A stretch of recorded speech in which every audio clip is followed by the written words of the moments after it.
नमस्कार, आप देख रहे हैं बिहार झारखंड बुलेटिन, जिसमें हम बात करेंगे बिहार झारखंड के तमाम जिलों से आ रही प्रमुख खबरों की। तो चलिए शुरू करते हैं खबरों का सिलसिला। लातेहार के बरवाडीह में 19 नवंबर को झारखंड स्थापना दिवस के सिल्वर जुबली समारोह पर बेतला नेशनल पार्क के पास अखरा मैदान में भव्य कव्वाली कार्यक्रम का आयोजन होगा। मनिका विधायक रामचंद्र सिंह ने बताया कि इस कार्यक्रम में वित्त मंत्री राधाकृष्ण किशोर, स्वास्थ्य मंत्री इरफान आलम और पूर्व राज्यसभा सांसद धीरज प्रसाद साहू सहित कई गणमान्य उपस्थित रहेंगे। नेशनल सोशल यूथ कमेटी द्वारा आयोजित इस कार्यक्रम में मशहूर कव्वाल अनीश शाबरी और सिंगर सलमान अली अपनी प्रस्तुति देंगे। विधायक सिंह ने कहा कि ये आयोजन झारखंड के विकास, शिक्षा और सभी समुदायों के बीच सौहार्द बढ़ाने का संदेश देता है। उन्होंने सड़क विकास, पर्यटन को बढ़ावा देने और माइनिंग प्रभावित लोगों को उचित मुआवजा दिलाने की प्रतिबद्धता दोहराई। कव्वाली महोत्सव को लेकर क्षेत्र में उत्साह चरम पर है और तैयारियां अंतिम चरण में हैं। हमारे पूर्वजों का जो सपना था, आज से 25 वर्ष पहले यह साकार हुआ, लेकिन जिस उद्देश्य से झारखंड की स्थापना हुई थी, कहीं न कहीं हम लोग उसमें पीछे रहे हैं। इसलिए हम तमाम लोगों की जवाबदेही जिम्मेवारी है कि जो जहाँ है, हम ईमानदारी पूर्वक झारखंड के विकास के लिए, अपने पूर्वज के सम्मान के लिए हम काम करें। और सबसे बड़ी बात है कि हम शिक्षा को आगे बढ़ाएं, हम लोगों को जागरूक करें। जो एकदम अंतिम व्यक्ति है गांव का, उसको हम आगे बढ़ाएं, उसको हमको समझाना चाहिए और सही मायने में झारखंड के निर्माण स्थापना हुआ है, उसकी पूर्ति हमें करनी चाहिए। उन्हीं के उनको आगे बढ़ाने से तब हो सकता है। शिक्षा के क्षेत्र में हम बढ़ाएंगे, हम उनको वोकल करेंगे, हम उनको जागरूक करेंगे, निश्चित रूप से झारखंड आगे बढ़ेगा, हम लोग का लातेहार जिला आगे बढ़ेगा और हम सब लोग आगे बढ़ेंगे। आज ब्लड डोनेशन कैंप का शिविर का भी उद्घाटन किया गया था, उसमें क्या संदेश देना है कि लोग अभी भी खून देने से हिचकिचाते हैं? अभी बहुत, एक तरफ हम आज अच्छी सड़क बना रहे हैं, दूसरी तरफ कैजुअलिटी बहुत ज़्यादा हो रहा है। तो उसमें हमारा यही है कि सब लोग को ब्लड हम लोग को देना चाहिए, क्योंकि जो घटनाएं घटती है ब्लड के बिना, हमारे परिवार, चूँकि सब लोग परिवार हमारा है, परिवार के लोग को उसको ब्लड के बिना डेथ ना हो। और कहीं ओवर ब्लड है, और माने ब्लड देने से कहीं दिक्कत लोगों को नहीं है। ब्लड देने से जितना हम देते हैं, ब्लड हमारा बढ़ेगा और ब्लड निकलना चाहिए, ब्लड देना चाहिए। लातेहार से सी न्यूज संवाददाता बबलू खान की रिपोर्ट। मोतिहारी में भाजपा कार्यालय में कार्यकर्ताओं में सुबह से ही उत्साह देखा गया, जो हाथ में माला लेकर मधुबनी विधायक राणा रणधीर सिंह से मिलने को उत्सुक थे। इस दौरान विधायक ने अपनी जीत को मधुबनी विधानसभा की जनता को समर्पित करते हुए उनका आभार व्यक्त किया और कार्यकर्ताओं के लिए सुस्वादु भोजन की भी व्यवस्था की गई। प्रेस वार्ता में उन्होंने मधुबनी की जनता और भाजपा नेतृत्व को धन्यवाद देते हुए कहा कि राजनीति सेवा के मार्ग को अपनाते हुए विकसित बिहार और सशक्त राष्ट्र का निर्माण हमारा प्रमुख उद्देश्य है। मैं आपके माध्यम से पुनः पूरे बिहार की जनता को तो धन्यवाद है, मधुबन की महान जनता को बहुत धन्यवाद देता हूँ, हाथ जोड़ के प्रणाम करता हूँ। इन्होंने माननीय नरेंद्र मोदी जी, हमारे देश के यशस्वी प्रधानमंत्री जी और नीतीश कुमार जी के विजन से, उनके दूरदृष्टि से अपने आप को जोड़ा है। उनके विकास के कार्यक्रम से खुद को जोड़ा है और ये साबित किया है कि जिस सरकार ने बिहार के बजट को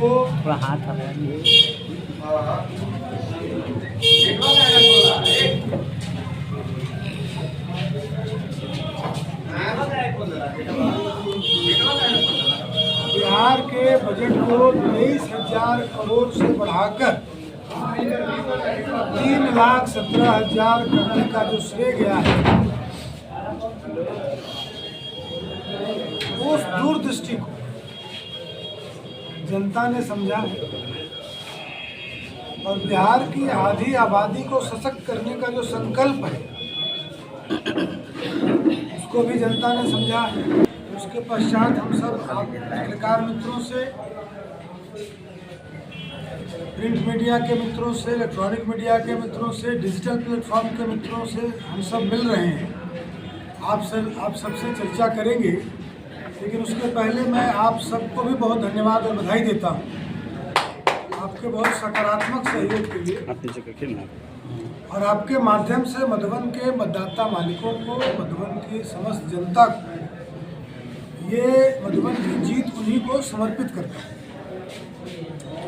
2025 विधानसभा का परिणाम मधुबन के मतदाता मालिकों के नाम समर्पित है। यह जीत मधुबन के प्रत्येक अभिभावक की जीत है, हर मातृशक्ति की जीत है, हर युवा शक्ति की जीत है। इसलिए जीत मधुबन की जनता को समर्पित है।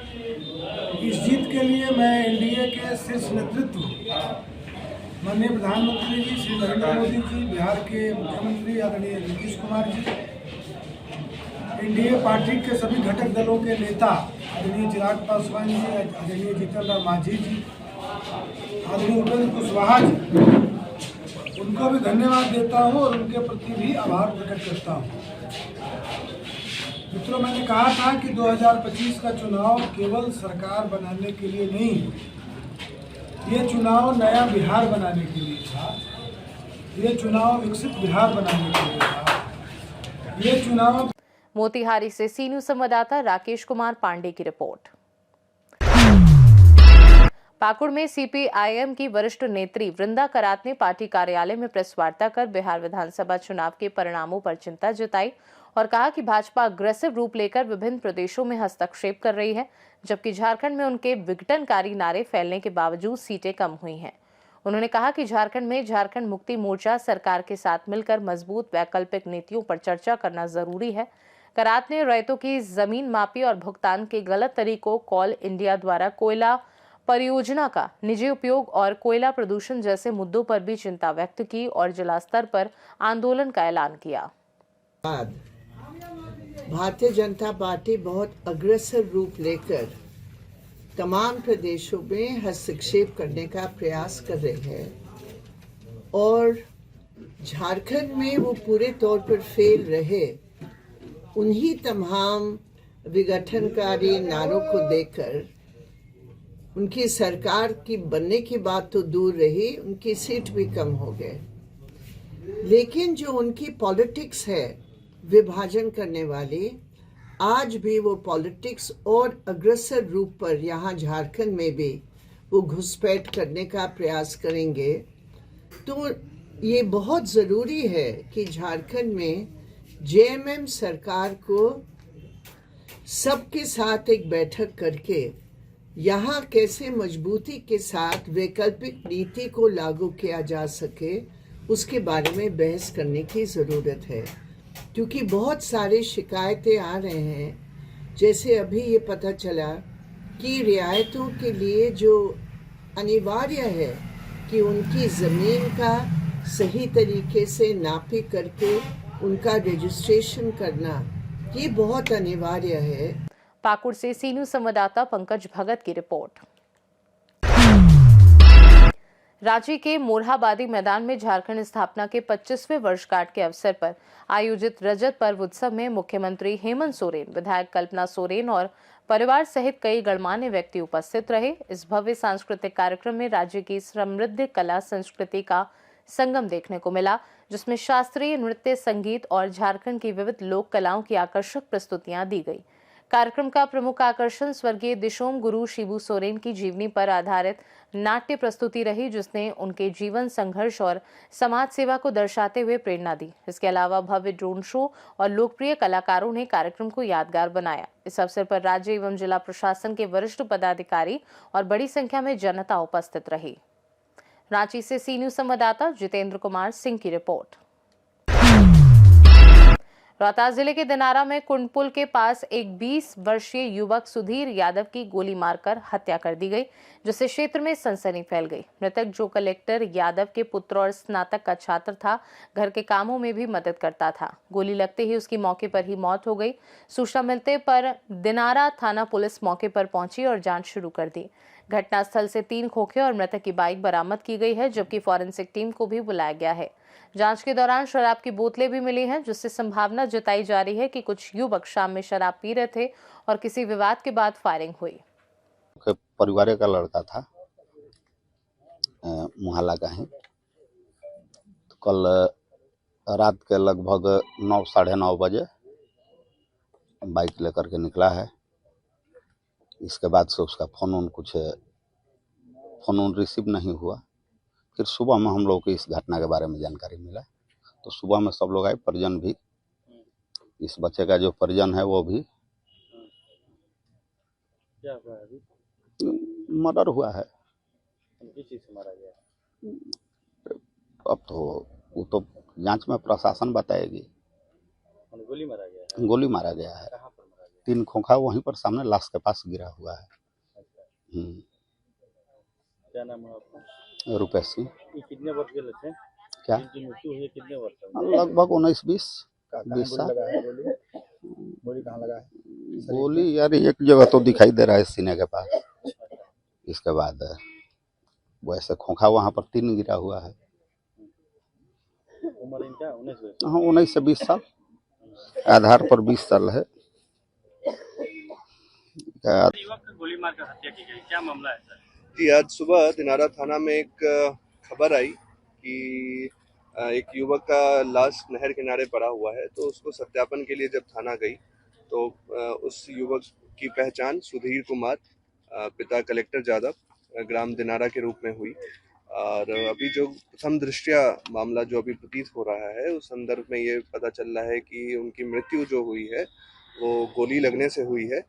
और साथ ही साथ जो घटनास्थल पे हमने एफएसएल टीम को भी बुलवाया, और उसमें जो चीज़ें सामने आ रही हैं उसमें वहाँ घटनास्थल से दारू की बोतलें भी प्राप्त हुई हैं।